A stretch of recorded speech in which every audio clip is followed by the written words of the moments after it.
Right. Vinay అనే patient ముందైతే పేరు కూడా తెలియదు, ఎవరో ఎక్కడో దారిలో తాగి పడిపోయి మందు తాగినాడంటే ఆ మందు బాటిల్తో తీసుకొచ్చి హాస్పిటల్లో వేసేసి వెళ్ళిపోయినారు బెడ్ మీద పడేసి.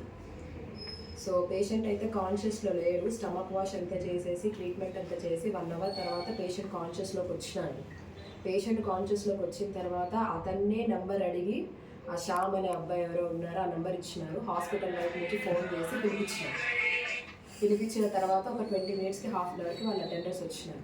వచ్చిన తర్వాత తీసుకున్నదైతే మామూలు పాయిజన్ కాదు, ఆర్గనోఫాస్ఫరస్ పాయిజన్. అది కొంచెం 250 ml 300 ml ద్వారా తీసుకున్నాడు. సో అది స్టమక్ వాష్ చేశానని చెప్పి దీనివల్ల కాంప్లికేషన్స్ ఉంటాయి, డయాలసిస్ అవసరం పడవచ్చు, వెంటిలేటర్ సపోర్ట్ పడవచ్చు, మీరు తీసుకెళ్ళాలనుకుంటే కడపకు తీసుకెళ్ళండి అని చెప్తున్నారు. వాళ్ళు ఒక 4 అవర్స్ మళ్ళీ బ్లడ్ టెస్ట్ చేస్తారు కదా, 4 అవర్స్ చూసిన తర్వాత తీసుకెళ్తాము అని చెప్తున్నారు. 4 అవర్స్ తర్వాత బ్లడ్ రిపోర్ట్స్ వచ్చినాయి. బ్లడ్ రిపోర్ట్స్ అయితే అప్పటికి స్టేబుల్గానే ఉన్నాయి, నార్మల్గానే ఉన్నాయి. పేషెంట్ కూడా స్టేబుల్గానే ఉన్నారు. వాళ్ళు పేషెంట్ బాగానే ఉన్నాడు కదా మేడం, ఇప్పటికి ఇట్లనే కంటిన్యూ అవుతాము, ఏదైనా ఇబ్బంది అయితే తీసుకెళ్తామని చెప్పారు. సో ఆ రోజంతా 8th రోజంతా కూడా పేషెంట్ స్టేబుల్గా ఉన్నాడు. మరుసటి రోజు నిన్న కూడా పేషెంట్ స్టేబుల్గా ఉంటే రైల్స్ ముక్కులోంచి ట్యూబ్ తీసేసి వాటర్ అలౌ చేసినాం. వాటర్ అలౌ చేసి అప్పటికి కూడా oxygen levels, heart beat, BP, patient మాట్లాడటం నార్మల్గా ఉన్నాయి. కానీ పేషెంట్ డయాబెటిక్ అంట. డయాబెటిక్ అనే విషయం ముందు రోజు ఎవరు చెప్పలేదు. నిన్న పేషెంటే నాతో చెప్పాడు, నాకు షుగర్ ఉంది మేడం, ఎందుకు వణుకుతున్నావు అంటే. సో షుగర్ ఉందని చెప్పి కొంచెం ఓరల్గా లిక్విడ్స్ అలౌ చేస్తున్నాము. కొంచెం ఎక్కిళ్ళు రావటము ఇలాంటివి రికరెంట్గా జరుగుతాయి. కానీ ఆర్గనోఫాస్ఫరస్ పాయిజనింగ్లో ఎక్కిళ్ళు రావటము, కళ్ళు వాపులు రావటం ఇవన్నీ కాంప్లికేషన్స్ ఎక్స్పెక్టెడే, అవేం కాదని కూడా నేను చెప్పడం లేదు. బట్ పేషెంట్ అయితే స్టేబుల్గా ఉన్నాడు. ఇలా సాయంత్రం 6 o'clockకి ఇడ్లీ తినమని చెప్పి అలో చేశాను, ఇడ్లీ తిన్నాడంట. నైట్ 9:30కి నాకు 8:30 వరకు పేషెంట్ స్టేబుల్గానే ఉన్నాడు. నేను పైకి వెళ్ళేంత వరకు 9:30కి కాల్ వచ్చింది, పేషెంట్ ఆయాసంతో ఉన్నాడని చెప్పి. వెంటనే జస్ట్ వితిన్ మినిట్ నేను కిందికి వచ్చాను. ఆక్సిజన్ లెవెల్స్ కూడా 87-86% పడిపోతుంటే, సో కొంచెం కాంప్లికేషన్ ఎక్స్పెక్ట్ చేసి వెంటిలేటర్ అవసరం పడుతుందని ఇక్కడ వద్దని చెప్పి కడపకు పంపించాను. మరి ఆన్ ద వేలో ఏం జరిగిందో తెలియదు, ఇది జరిగింది అయితే. సో 100% హాస్పిటల్ వైపు నుంచి అయితే కరెక్ట్గా ట్రీట్మెంట్ జరిగింది, ఏ తప్పు లేదు. వీళ్ళ వాళ్ళు ఏదో ఆవేశంలో మాట్లాడామని ఆ తర్వాత ప్రూఫ్స్ అన్ని చూపిస్తే వాళ్ళు కూడా వచ్చి క్షమాపణ చెప్పేసి వాళ్ళు 5 minutes ఉన్నప్పుడు కడప తీసుకోమని చెప్పారంట. అంతవరకు మీరు సీరియస్ అయితే ఆ మనిషి ఇప్పుడు ఆక్సిజన్ లెవెల్స్ 87 పడతాయి. నాకు నిమోనియా ఉన్నా కూడా 87 పడుతుందంటే ఆయన 5 నిమిషాల్లో చనిపోతానని కాదు కదా. ఆక్సిజన్ పెట్టి వెంటిలేటర్ పెట్టి బతికిన వాళ్ళు 100% ఉన్నారు. ఆ పేషెంట్ 5 నిమిషాల్లో చనిపోతారా, 10 నిమిషాల్లో చనిపోతారా, లేకపోతే బతుకుతాడా అని ఒక డాక్టర్కి ఎట్లా తెలుస్తుంది? సో అవసరం కాబట్టి ఇక్కడ ఆక్సిజన్ వరకే మన బేసిక్, వెంటిలేటర్ సపోర్ట్ కావాలంటే ఫర్దర్గా హయ్యర్ సెంటర్కి వెళ్ళాల్సిందే. కాబట్టి వితిన్ 5 minutes నేను వచ్చి అబ్జర్వ్ చేసి 87% ఉందని వెంటనే పంపించేసిన, ఆక్సిజన్ పెట్టే పంపించిన. ఆయన 5 నిమిషాల్లో చనిపోతాడా, 10 నిమిషాల్లో చనిపోతాడా, లేకపోతే లైఫ్ లాంగ్ బతుకుతాడా అనేది నేను అప్పుడే ఎట్లా ఎక్స్పెక్ట్ చేస్తాను? 8:30 వరకు ఆక్సిజన్ లెవెల్స్ 98% ఉన్నాయి, చూపించిన ప్రూఫ్స్ 98% ఉన్నాయి.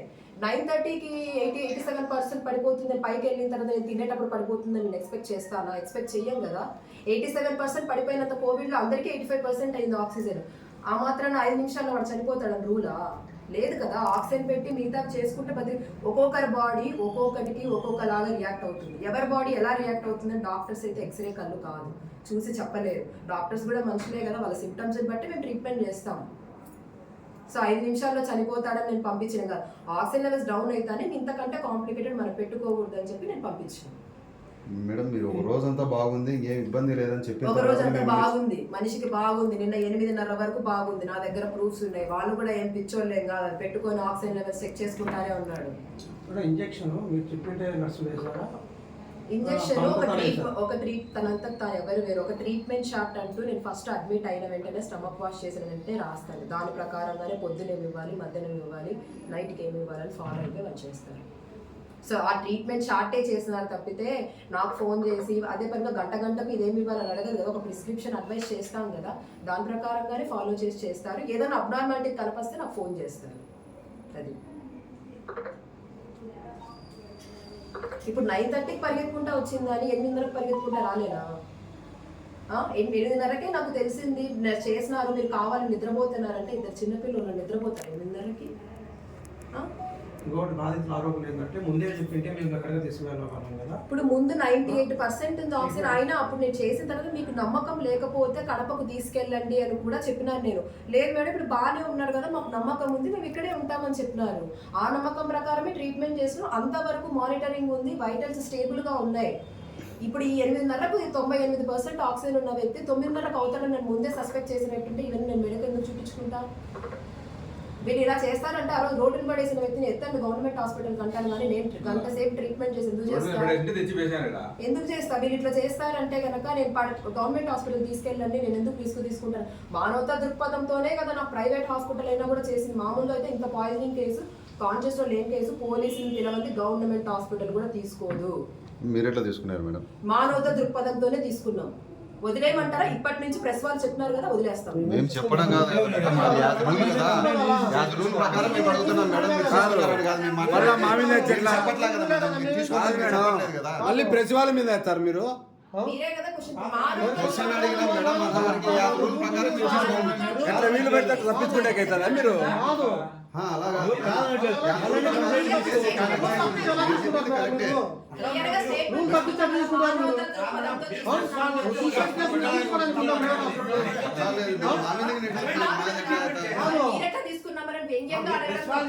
మేడం వ్యంగ్యంగా అడగడానికి సిచ్యువేషన్ కాదు కదా మేడం, ఇది కామెడీ అడగడానికి ఇది సిచ్యువేషన్ కాదు కదా. ఎందుకు అడుగుతాం మేడం అలా? మానవతా దృక్పథంతో నేను తీసుకున్నాను. అవును మేడం, యాజ్ రూల్ ప్రకారం మీరు తీసుకోకూడదని అడుగుతున్నాం మేడం.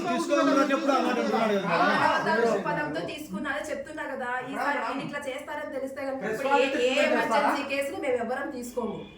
ప్రెస్ వాళ్ళు చెప్తే ట్రీట్మెంట్ చేస్తారా? ప్రెస్ వాళ్ళు చెప్పకుండా ట్రీట్మెంట్ అది ట్రీట్మెంట్ చేస్తున్నారా? అడగద్దు. కాదు మేడం. మరి ఎందుకు తీసుకున్నారు మేడం? పీరియడ్లో తీసుకున్నారు ఇలాంటి. అవును మేడం, యాజ్ రూల్ ప్రకారం మీరు కేసు యాక్సెప్ట్ చేయకూడదు. మీరు మానవతా దృక్పథంతో తీసుకున్నారు కాబట్టి ఆన్సర్ కోసం మేము అడుగుతున్నాం అంతే కదా. పాజిటివ్ లో కూడా పాజిటివ్ తీసుకునేది ఏ మనిషికి లేదు, నెగిటివే తీసుకుంటారు. నేనైతే వాళ్ళు ఏమైనా ఇష్యూ చేస్తే నేను లీగల్ గా కూడా ఫైట్ చేస్తా. సమాచారం